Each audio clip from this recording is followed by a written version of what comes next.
Hi, I'm Steve Miletto from the Teaching, Learning, Leading K-12 podcast, a part of the Education Podcast Network, just like the show you're listening to now. Shows on the network are individually owned and opinions expressed may not reflect others. Find other interesting education podcasts at edupodcastnetwork.com. Hello, Empowered Principals. Welcome to episode 361. Welcome to the Empowered Principal Podcast, a not-so-typical educational resource that will teach you how to gain control of your career and get emotionally fit to lead your school and your life with joy by refining your most powerful tool, your mind. Here's your host, certified life coach, Angela Kelly Robeck. Well, hello, my Empowered Principals. Happy Tuesday. And for those of you in the United States, happy Thanksgiving week. Hopefully you are off for the week, but if not, hopefully you'll be off by tomorrow or Thursday. I wish you rest, relaxation, pleasure, fun, sleep, whatever it is you need, a beautiful Thanksgiving celebration. Set the intention to enjoy whatever Thanksgiving festivities that you are planning to attend or to host if you celebrate the holiday of Thanksgiving here in the United States. I'm thinking of you all, so grateful for you, so happy for you, just so appreciative of the work that you do, education, the gifts that we have to offer our kids. And I have so much intense gratitude for the gift of coaching. I have never been in a group like the Empowered Principal Collaborative, the energy in this group, the wisdom that these principals are sharing, the insights, the breakthroughs, the transformations, the aha moments that are being witnessed in this group. It's phenomenal. And I hope that if you're not in EPC now, that you consider joining us one of these days, because the breakthroughs I'm seeing are absolutely incredible. And I've never seen so much happiness and joy and fun and excitement, energy.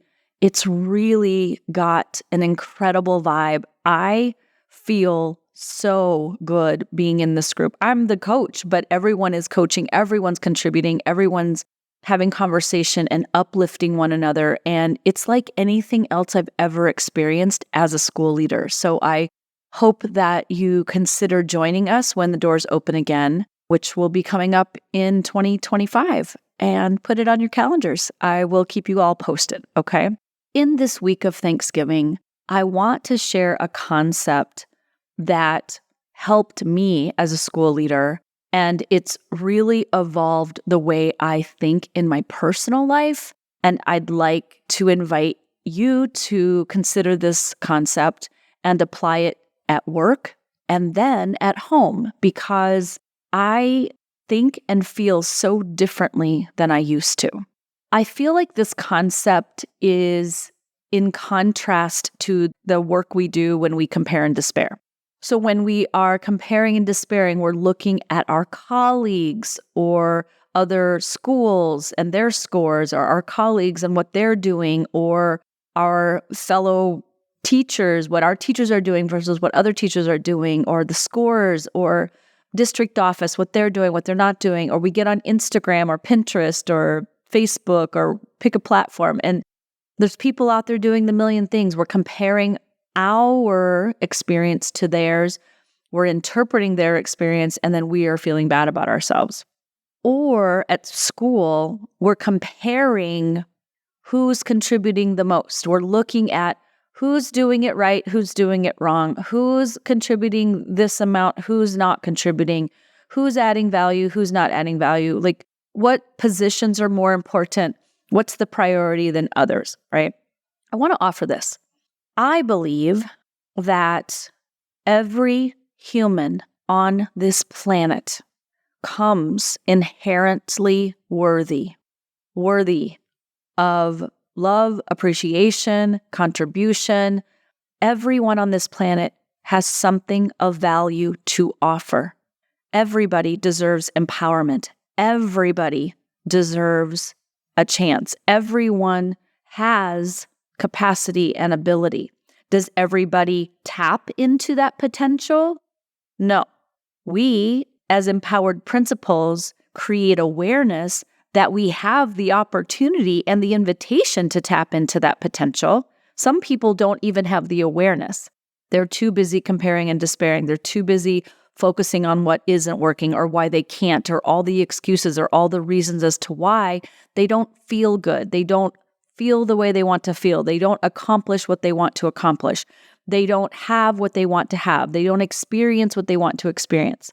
It's not that they're not worthy or they don't have value to offer or that they're not capable or that they have something inherently broken or wrong with them.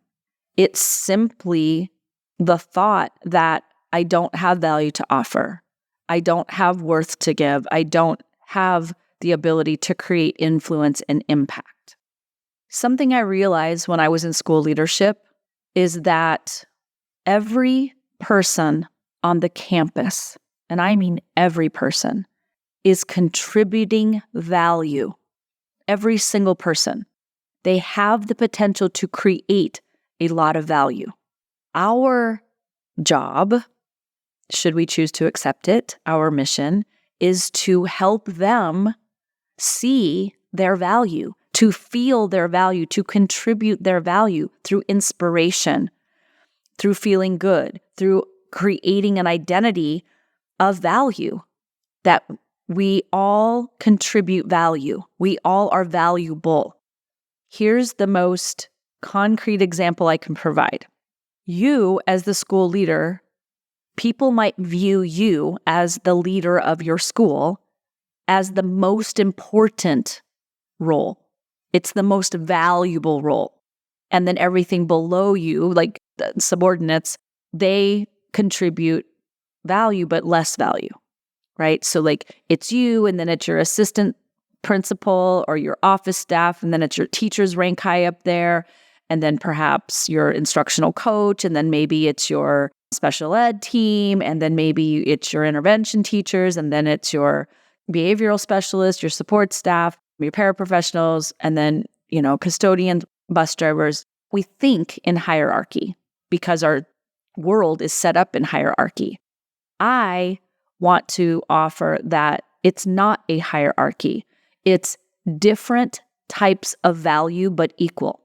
Shoulder to shoulder, side by side, hand in hand. That what we contribute is of equal value, but different. Here's what I mean. What I contribute as a principal has significant value, but so does the teacher in the classroom. You take the teacher out of the equation, we have less value as a school. We want to value the value. We want to value the person who's providing the value. When you are out a teacher and you don't have a sub, you feel the impact. There is a loss of value that happens. We very much value having our teachers in the classroom, and we very much value having a substitute when our teachers who are human need to take a day off, or they're sick, or they're going to a wedding. We need to value the position and the person in the position equally. It's not more or less valuable. It's different value, but equal. Empowerment. They bring empowerment, they bring value, they bring power to the room, to the campus, to the school, to our mission. Same is true with paraprofessionals. When you don't have a paraprofessional, teachers are going to let you hear about that because of the value it provides to the teacher, the student, the classroom. Same with our custodians. You lose a custodian, you're without a custodian, and you're the one cleaning up the trash and the vomit and the broken glass and unplugging toilets that kids have shoved paper towels down or cleaning up lunch, milk spills. You value the person's contribution. It has tremendous value because of the impact it has on you to be able to create your value, your impact. I want you to think about every adult on that campus and the value that they provide by being in that role and offering the service they're offering. Without custodians, what would life be like? Without bus drivers, without technicians, without maintenance, without our technology staff, without our instructional coaches, without our speech teacher, our resource teacher, or our behavior specialist, the nurses, the counselors, your attendance clerk, your office staff, your assistants, and furthermore, at the district office. Sometimes we're like, what are they doing up there? Not doing anything valuable. They're sitting around. They're not working hard like us. I used to think that, so I could say it out loud. And then I realized equal value, but different. It looks different. It sounds different. It feels different, but it's of equal value.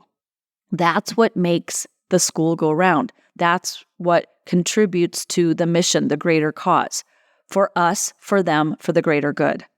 So as you're celebrating and giving thanks for all the amazingness in your life, consider the value and give gratitude and appreciation for every single person on that campus.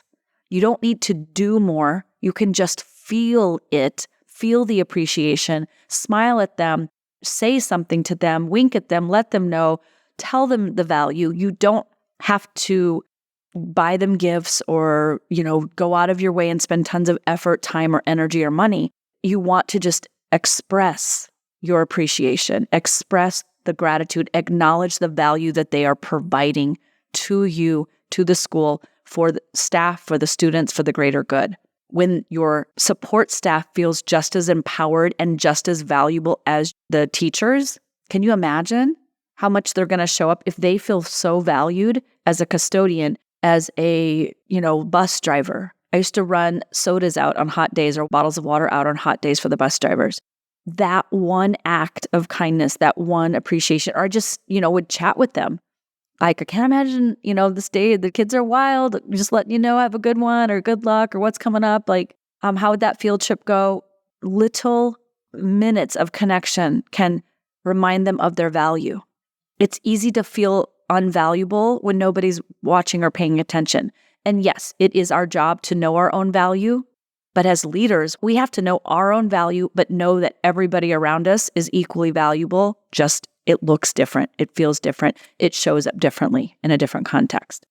And then what I have learned more recently is I can apply this in my personal life with friendships, with family members, relationships, equal value, but it looks different.